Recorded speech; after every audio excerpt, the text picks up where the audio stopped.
السلام علیکم۔ یہ ایک اہم سوال آیا ہوا ہے کہ عام طور پر ہمارے یہاں لوگ مثال دیتے ہیں کیا گدھے پر اگر کتابیں لاد دی جائیں تو علم والا ہو جائے گا۔ اللہ نے ایسی مثال کیوں بیان کیا؟ اب گدھے کو چھوڑی کسی بھی جانور کی پیٹھ پر کتابیں لاد دیں، کون جانور علم والا ہو جاتا ہے؟ تو صرف گدھے کا نام ہی کیوں لیا گیا؟ کیا واقعی گدھا بیوقوف ہوتا ہے؟ جبکہ ہم امریکہ میں دیکھتے ہیں کہ دو ہی پارٹی، ایک کا انتخابی نشان گدھا اور ایک کا ہاتھی ہوتا ہے، تو ان کے یہاں کیا گدھے کو زیادہ عقل مند سمجھا جاتا ہے؟ تو یوں بات بھی غلط ہو جاتی ہے مشاہدے کے طور پر کہ گدھے کو ہر جگہ بیوقوف نہیں سمجھا جاتا۔ تو یاد رکھیے کیونکہ اللہ جو ہے وہ قیامت تک کے لیے تمام انسانوں کے لیے قرآن کو ہدایت کی کتاب بنایا۔ ایسی کتاب ہدایت جو قیامت تک کے لیے ہدایت ہے، اس میں ایسی مثال کیوں ہوگی جو کسی خطے میں تو صحیح قبول کیا جائے اور کسی خطے میں نہیں کیا جائے؟ کیونکہ اللہ کسی مخصوص خطے کا نہیں ہے، کسی مخصوص جگہ کا نہیں ہے، کسی مخصوص رنگ و نسل کے لوگوں کا نہیں ہے، لہذا اس میں مثالیں بھی وہی ہوں گی جو دنیا بھر میں ہر جگہ انسان سمجھ سکے۔ تو آئیے ہم اس کا جواب بھی قرآن سے ہی تلاش کرتے ہیں۔ اس کے لیے پہلے آپ کے سامنے ہم روایتی ترجمہ رکھ دیں گے، پھر اس کے بعد اس میں تدبر کر کے لفظوں پر غور و فکر کر کے اس کی حقیقی فہم کو سمجھنے کی کوشش کریں گے، اور اسی میں آپ کو آپ کے سوالات کے جوابات بھی مل جائیں گے۔ جن آیتوں کا آج انتخاب کیا گیا وہ ہے سورہ الجمعہ، اور اس کی آیت نمبر 5 سے لے کر 8 تک، 62 کی 5 to 8۔ ان لوگوں کی مثال جن پر توریت لادی اتاری گئی، پھر انہوں نے اسے نہ اٹھایا، اس پر کاربند نہ ہوئے، گدھے کی طرح ہے جو کتابیں لادے ہوئے ہے۔ ان لوگوں کی حالت بری ہے جنہوں نے اللہ کی آیتوں کو جھٹلایا، اور اللہ ظالم لوگوں کو ہدایت نہیں دیتا۔ یہ ہے مروجہ روایتی ترجمہ، جہاں سے یہ لیتے ہیں کیونکہ توریت کا بوجھ یہودیوں نے نہیں اٹھایا، ان کا اٹھانا اللہ مثال دے رہے کہ گدھے کے اٹھانے کی طرح مثال ہے کہ گدھے پر کتابیں لاد دی گئی ہیں، لیکن وہ لوگ اللہ کی آیتوں کو جھٹلا رہے ہیں۔ پھر ساتھ یہ بھی کہہ رہے کہ اللہ ظالم لوگوں کو ہدایت نہیں دیتا، تو قصور تو سارا اللہ کا ہو گیا۔ ظالم لوگوں کو اگر اللہ ہدایت نہیں دے رہا ہے تو اسے ظالم کیوں کہا جائے؟ ظالم تو اللہ اسے رہنے دے رہا ہے، اللہ ہدایت دے دیتا یا اللہ چھوڑ دیتا؟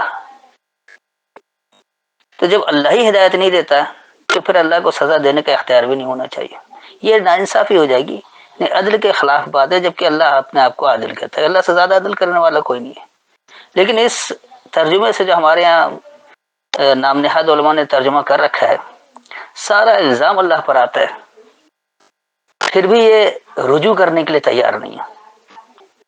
آج کے جو نام نہاد علماء ہیں، جو فرقہ پرست اپنے اپنے فرقوں میں ڈٹے ہوئے ہیں، وہ بھی اپنے بڑوں کے ترجمے کو غلط نہیں کہیں گے، بے شک قرآن غلط ہو جائے، اللہ پر الزام آ جائے، لیکن وہ اپنے اکابرین کے ترجمے کے دفاع میں لگے رہیں گے، کبھی اسے غلط مان کر اپنی اصلاح نہیں کریں گے۔ افسوس ہوتا ہے بہرحال۔ تو آئیے ہم اس آیت کو سمجھتے کہ اصل بات کیا ہو رہی ہے۔ مثل الذین، مثال ان لوگوں کی، حملوا التورات، جنہوں نے التورات کا بوجھ اٹھایا، ثم پھر لم یحملوها، نہیں اس کا بوجھ اٹھایا، کمثل الحمار، الحمار کی مثال کی طرح، الحمار کی مثال جیسی۔ اب الحمار کیا ہے؟ واقعی صرف گدھے کو کہا جاتا ہے؟ اس کا مادہ ہے میمرے، اور حمر کہتے ہیں سرخ کو۔ اس کے بعد پھر لفظ یحمل اسفارا، اور وہ بوجھ اٹھاتے ہیں کتابوں کا، یا انہوں نے اسفارا کا ترجمہ کتابیں کر دی، اس کا مادہ سفر ہے، سین فیرے۔ جب سورہ بقرہ میں آتا ہے سیام کے ساتھ، تو وہاں تو کہتے ہیں جب تم سفر میں ہو، وہاں بھی کہتے ہیں نا جب کتابوں میں ہو، یہ نہیں کہا۔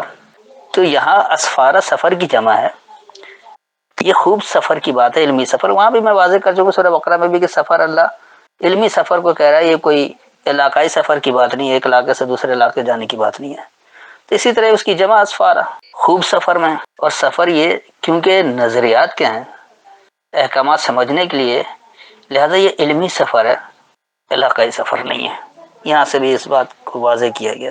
بیسا برا ہے، مثل القوم الذین، قوم کے ان لوگوں کی مثال، کذبوا بآیات اللہ، جنہوں نے اللہ کی آیتوں کو جھٹلایا، واللہ لا یہدی القوم الظالمین، اور ظلم کرنے والے قوم اللہ سے ہدایت نہیں لیتی ہے۔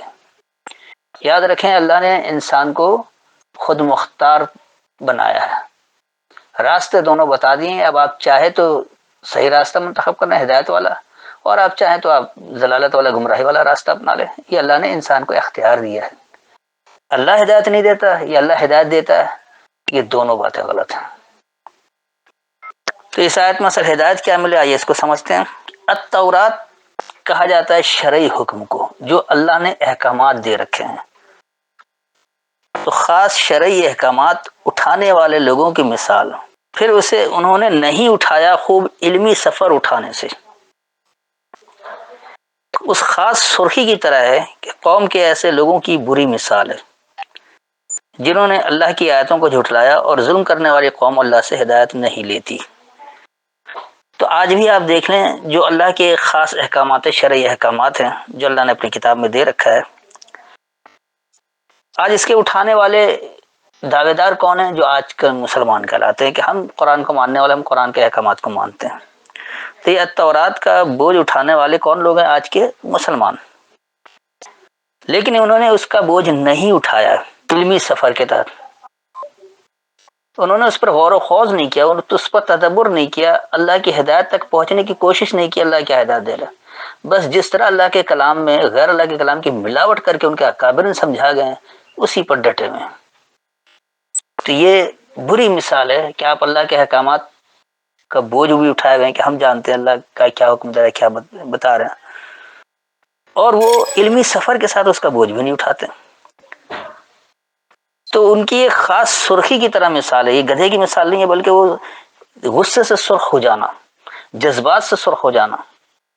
انسان کب سرخ ہوتا ہے؟ غصہ، چڑچڑاپن، جذبات میں آیا ہوا، تو وہی لوگ بھڑکتے ہیں، غصہ کرتے ہیں، تو یہ لوگ سرخ ہو جاتے ہیں۔ تو ایسے یہ سرخ جو ہیں وہ علمی سفر کا بوجھ نہیں اٹھاتے ہیں کہ آؤ اس پر ہم تدبر کر رہے ہیں، غور و فکر کر رہے ہیں، علمی سفر کا بوجھ اٹھا لیں تاکہ تورات واضح ہو جائے کہ اللہ حکم کیا دے رہا ہے، شرعی احکام واضح ہو جائے، تو پھر اس کا صحیح معنی میں بوجھ اٹھانے کے قابل ہوں گے۔ لیکن ایسا نہیں کرتے ہیں۔ تو اللہ کہہ رہا ہے کہ قوم کے ایسے لوگوں کی بری مثال ہے جنہوں نے اللہ کی آیتوں کو جھٹلایا، کیونکہ اللہ کی آیت پر تدبر کرنے کی وجہ اللہ کی آیت کو جھٹلا دیتے ہیں، بس جو ہمارے بڑوں نے کر رکھا وہی ٹھیک ہے۔ تو یقینی سی بات ہے جب آپ اللہ کے احکامات کو عین اللہ کے احکام کے تحت عمل کر کے نہیں دکھائیں گے تو آپ کو وہ نتیجہ بھی نہیں ملے گا۔ تو آپ سرخ تو ہو گئے، جذبات میں تو بہے ہوئے ہیں، دعوے دار ہیں کہ ہم اللہ کے پیروکار ہیں، ہم اللہ کے احکامات کی اتباع کرتے ہیں، لیکن آپ علمی سفر سے اس کا بوجھ نہیں اٹھاتے۔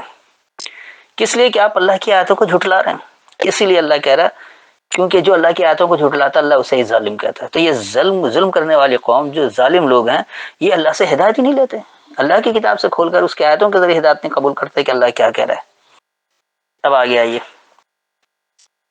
آپ فرما دیں اے یہودیوں، اگر تمہیں گھمنڈ ہے کہ تم دوسرے لوگوں کے علاوہ بلا شرکت غیر اللہ کے دوست ہو تو موت کی تمنا کرو اگر تم سچے ہو۔ اب دیکھیے یہ ہے روایتی ترجمہ۔ اب یہاں اللہ کیا رہا ہے، قل یا ایھا الذین، کہو اے یہ لوگوں، ہادوا، وہ جو خود ساختہ ہدایت یافتہ ہیں، جو ہدایت یافتہ ہونے کے دعوے دار ہیں، ان زعمتم، اگر تمہیں زوم ہے، اگر تمہیں گھمنڈ ہے، اگر تمہیں غرور ہے، انکم اولیاء، یہ کہ تم نزدیک تر ہو، للہ، اللہ کے لیے، من دون الناس، علاوہ لوگوں کے علاوہ سے، فتمنوا الموت، بس تمنا کرو خاص مردنی کی، خاص موت کی، ان کنتم صادقین، اگر تم سچوں میں سے ہو۔ تو اس آیت میں جو اللہ ہدایت دے رہا ہے کہ ایسے لوگ جو دعوے دار ہیں کہ ہم ہدایت یافتہ ہیں، خاص طور پر آج کا دنیا بھر کا مسلمان دعوے دار ہے کہ ہم ہدایت یافتہ ہیں، اور ان کے علماء وہ تو اپنے آپ کو انبیاء کا وارث کہتے ہیں کہ ان سے بہتر کوئی اللہ کی ہدایت کو سمجھنے والا ہی نہیں ہے۔ تو یہ ایسے لوگ جو خود ساختہ ہدایت یافتہ کے دعوے دار ہیں، ہدایت تو لے نہیں رہے، اللہ کی آیتیں تو کھول ہی نہیں رہے، اس پر تدبر ہی نہیں کر رہے۔ قرآن میں اختلاف آ جائے ان کے ترجمے کے روح سے کوئی بات نہیں، اللہ کہہ رہا ہے اختلاف آ جائے تو یہ اللہ کی کتاب ہی نہیں ہے۔ اب یہ کیا ثابت کرنا چاہتے ہیں اختلافی ترجمہ دکھا کر؟ کیا یہ اللہ کی کتاب نہیں ہے؟ تو دراصل ان لوگوں کو گھمنڈ ہے، ان کو زوم ہے کہ ہم لوگوں کے علاوہ سے اللہ کے زیادہ نزدیک تر ہیں۔ تو اگر واقعی تم ایسے دعوے دار ہو کہ اللہ سے تم زیادہ قریب ہو اور تم ہدایت یافتہ بھی ہو لوگوں کے علاوہ سے، تو خاص مردنی کی تمنا کرو اگر تم سچوں میں سے ہو۔ تو ایسے لوگ کبھی تمنا نہیں کرتے، کیونکہ یہ تو دنیا دار لوگ ہیں، اپنے ذاتی مفادات کو مد نظر رکھتے ہیں، اللہ کے احکام کی توہین کب کرتے ہیں۔ اس کے بعد دیکھیے آگے اللہ کیا کرے، ولا اور اس کے سبب جو ان کے ہاتھوں نے آگے بھیجا ہے وہ کبھی بھی موت کی تمنا نہ کریں گے، اور اللہ ظالموں کو خوب جانتا ہے۔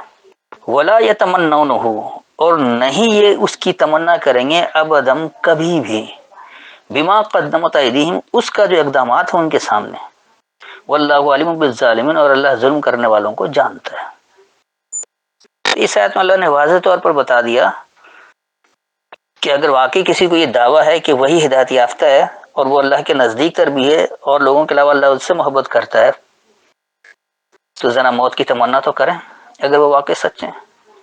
تو یہ لوگ موت کی تمنا کبھی بھی نہیں کرتے ہیں، کیونکہ جو ان کے اقدامات ان کے سامنے، وہ تو جان رہے ہیں کہ ہم غلط اقدام کر رہے ہیں، وہ تو جان بوجھ کر بھٹکا رہے ہیں، گمراہ کر رہے ہیں۔ تو ان کے جو اقدامات ہیں وہ جانتے ہیں کہ یہ کبھی سالے اقدامات ہیں ہی نہیں، لہٰذا اچھا نتیجہ بھی نہیں مل رہا ہے، وہ اس کی کبھی تمنا نہیں کریں گے موت کی۔ اور اللہ ظلم کرنے والوں کو جانتا ہے، کیونکہ اللہ کی آیتوں کو جھٹلا کر یا اس کی آیتوں میں ملاوٹ کر کے کون لوگ کیا کچھ کرے، اللہ تو خوب جانتا ہے۔ پھر دیکھیے آگے اللہ کیا کر کے آپ فرما دیں بے شک جس موت سے تم بھاگتے ہو وہ تو یقیناً تمہیں ملنے والی ہے، آ پکڑے گی، پھر تم اس کے سامنے لوٹائے جاؤ گے، جو جاننے والا ہے پوشیدہ اور ظاہر کا، وہ تمہیں اس سے آگاہ کر دے گا جو تم کرتے تھے۔ اب دیکھیں یہاں اللہ کیا کرے، قل کہو ان الموت، بے شک وہ خاص موت، الذی وہ جو کہ تفرون منہ تم فرار اختیار کر رہے ہو اس سے، فإنہ پس بے شک وہ ملاقیکم تم سے ملاقات ہوگی، تمہارے سامنے پیش ہوگی، ثم تردون پھر تم رد کیے جاؤ گے، تم لوٹائے جاؤ گے، الی عالم الغیب والشہادۃ اس علم والے کی طرف جو پوشیدہ اور موجودہ کا جاننے والا ہے، فینبئکم پس وہ تمہیں خبر دے گا بما کنتم تعملون اس کی جو تم عمل کیا کرتے رہے۔ تو دیکھیے اس آیت میں اللہ نے واضح طور پر بتا دیا کہ کہو بے شک خاص موت جو کہ تم اس سے فرار اختیار کر رہے ہو، بس بے شک وہ تم سے ملاقات کرے گی، یعنی موت سے تمہاری ملاقات لازمی ہے، اس سے کوئی فرار اختیار نہیں ہے، جتنا چاہے بھاگ جاؤ، موت نے ہر نفس کا مزہ چکھنا ہے، یعنی موت کسی کو نہیں چھوڑے گی، اس کی ملاقات ہوگی، اور پھر تم ادھر لوٹائے جاؤ گے جو پوشیدہ اور موجودہ سب کا جاننے والا ہے۔ یقینی سی بات ہے، اللہ کی بات اپنی بات کر رہا ہے، کیونکہ اللہ یہ جو خاص پوشیدہ خاص موجودہ سب کچھ جانتا ہے، چاہے کتنا ہی چھپا ہو کتنا ہی ظاہر ہو، اللہ کی نظر سے کچھ پوشیدہ نہیں ہے، سب وہ جانتا ہے۔ اور آپ کو کیونکہ اللہ ہی کی طرف لوٹایا جائے گا، آپ کو رجوع اللہ ہی کی طرف کرنا ہے، اللہ موت دے کر لوٹائے گا کدھر، اللہ کی طرف، اللہ کو حساب کتاب دینا ہے۔ تو پھر اللہ تمہیں اس حساب کتاب کے دن، اس یوم القیامہ میں تمہیں خبر دے گا جو تم عمل کیا کرتے تھے، کہ دیکھو میں نے کیا حکم دیا تھا اور تم نے کیا حکم کیا، کیا عمل کر کے دکھایا، تم نے کس طرح اس میں ملاوٹ کی، تم نے کس طرح اس کو حکم کو بدل کر رکھ دیا۔ تو یقینی سی بات ہے کہ اللہ کے احکامات کو جب آپ تبدیل کر دیں گے، اس کو کچھ کا کچھ بنا ڈالیں گے، تو وہ نتیجہ کیسے حاصل ہوگا جو اللہ دینا چاہتا۔ اللہ تو کہتا ہے میرے احکامات کی اتباع کرو، تمہارا فرق ختم ہو جائے گا، اللہ کی کتاب کو مضبوط پکڑ لو، تمہارا فرق ختم ہو جائے گا۔ لیکن ہم نے کیا کر رکھا ہے کہ اللہ کی کتاب کو نہیں پکڑتے، ہم غیر اللہ کی کتابوں کو پکڑے ہوئے ہیں کہ اللہ کی کتاب کو سمجھنے کے لیے اس کے سہارے کی ضرورت ہے۔ نتیجہ کیا نکلتا ہے کہ آپ اللہ کے احکامات تک پہنچ ہی نہیں پاتے ہیں، جو کچھ اللہ بتا رہا ہے آپ نے اس کو کچھ کا کچھ بنا دیا۔ اللہ نے صلاۃ کہا تھا، آپ نے اس کو نماز بنا کر ایک ورزش کرا دیا۔ اللہ نے زکوٰۃ کہا، آپ نے اس کو 2.5% ٹیکس بنا کر ایک گنڈا گردی والا زبردستی قبضہ کرنے والی بات کر دی۔ تو بہرحال ایسی سینکڑوں مثالیں جو آپ اللہ کا حکم کہہ کر کرتے ہیں اور اللہ کا وہ حکم ہے ہی نہیں۔ قرآن کی آیتیں اس کی تصدیق نہیں کرتی، کاش اللہ کی کتاب کھولیں اپنے عمل کی تصدیق کریں، کیونکہ اللہ کہتا ہے میں حکم اور تفصیل دونوں دیتا ہوں۔ ایسا نہیں کہ اللہ نے حکم دے کر تفصیل کے لیے چھوڑ دیا، کسی غیر اللہ کا محتاج کر دیا، نہیں انسانوں کا محتاج بنا دیا، ایسا ہرگز نہیں ہے۔ جبکہ اللہ یہ بھی کہتا ہے کہ میری تفصیل جو علم پر مبنی ہے۔ سورہ اعراف کی آیت نمبر 52 دیکھ لیں، وہاں اللہ کہہ رہا ہے وَلَقَدْ جِئْنَاهُمْ بِكِتَابٍ فَصَّلْنَاهُ عَلَىٰ عِلْمٍ هُدًى وَرَحْمَةً لِّقَوْمٍ يُؤْمِنُونَ۔ تو اللہ نے جو تمہیں کتاب دی ہے اس کی تفصیل بھی کر دی ہے، جو ہدایت لینے والی قوم کے لیے اللہ کے پاس سے ہدایت اور روشنی ہے، پابندی اختیار کرنے والوں کے لیے ہدایت ہے جو سمجھنا چاہتے ہیں۔ تو اللہ تو کہہ رہا ہے میں حکم اور تفصیل دونوں دیتا ہوں، لیکن ہمارے یہاں مشہور کر رکھا کہ اللہ نے حکم تو دے دیا، تفصیل کے لیے غیر اللہ کا محتاج کر دیا۔ کہ کسی کا اللہ کی کتاب کو پکڑو پھر تم عمل کر سکو گے. اسی کا نتیجہ ہے کہ آج دنیا بھر میں مسلمان ذلیل و خوار ہیں، کیونکہ وہ اللہ کے احکامات میں ملاوٹ کر رہا ہے، شرک کر رہا ہے. جب آپ شرک والا عمل کریں، شرک اللہ معاف ہی نہیں کرتا. شرک ہی تو وہ واحد غلطی ہے جس کی معافی نہیں ہے. آپ اللہ کے احکامات کو خالصتاً اللہ سے سمجھ کر عمل کریں گے، اس میں کوتاہی ہو جائے، اس میں غلطی ہو جائے، وہ اللہ معاف کرے گا. لیکن جہاں آپ نے ملاوٹ کر دیا، شرک کر دیا، وہ ہرگز ناقابل معافی ہے، اس کی کوئی معافی نہیں. تو یاد رکھیے، اللہ نے کسی گدھے کی مثال نہیں دی ہے، اللہ تو انسان کی مثال انسان کو ہی بتا رہا ہے کہ تم اس طرح اللہ کے احکامات کا بوجھ اٹھا رہے ہو کہ جیسے تم جذبات سے سرخ تو ہو گئے، لیکن تم علمی سفر نہیں اختیار کرتے ہو، آیتوں سے اس کی تصدیق نہیں کرتے ہو. تم نے اس طرح سے بوجھ اٹھا لیا کہ وہ لایانی عمل ہو گیا. تو قوم کے ایسے لوگ جو اللہ کی آیتوں کو جھٹلا رہے ہیں، ان کی بری مثال ہے، کیونکہ یہ لوگ ظلم کرنے والے ہیں، اللہ سے ہدایت نہیں لے رہے ہیں. اسی طرح اللہ نے یہ بھی کہہ دیا کہ وہ لوگ جو گھمنڈ رکھتے، جو زوم رکھتے ہیں کہ ہدایت یافتہ ہم ہی ہیں اور ہم تمام لوگوں کے علاوہ سے اللہ کے نزدیک بھی ہیں، تو وہ لوگ ذرا اپنے مرنے کی تمنا تو کریں اگر سچے ہیں. ایسے لوگ کبھی بھی جو ان کے اقدامات ان کے سامنے، کبھی موت کی تمنا نہیں کریں گے. اور اللہ ظلم کرنے والوں کو جانتا ہے. پھر یہ بھی بتا دیا کہ بے شک جو موت ہے جس سے تم فرار اختیار کر رہے ہو، وہ تو تمہارے سامنے پیش ہو کرے گی، تمہاری اس کی ملاقات لازمی ہے، اسے کوئی روک نہیں سکتا. پھر تم اس اللہ کی طرف لوٹائے جاؤ گے جو پوشیدہ اور موجودہ سب کا جاننے والا ہے، بس وہ تمہیں خبر دے گا جو تم عمل کرتے تھے.